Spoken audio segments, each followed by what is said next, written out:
how to enable the satellite mode for your Google Maps application. So hey guys, if you wish to enable the satellite mode for your Google Maps application on Android or iOS devices, then this video is for you.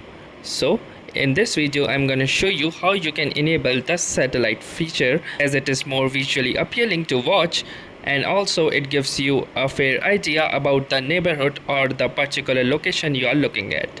So to do this, all you need to do is click onto this button present along the right hand side of your mobile screen. Once you click onto this button, you can see this particular menu, and from this menu you have this second option under the map type, which is the satellite option. So simply click onto this satellite button and then close this tab, and here you can see that now our map has converted into a satellite mode, and you can see the buildings and roads and other topography very easily compared to the default mode. So that was pretty easy, and if this video was any helpful to you, do make sure to drop a like.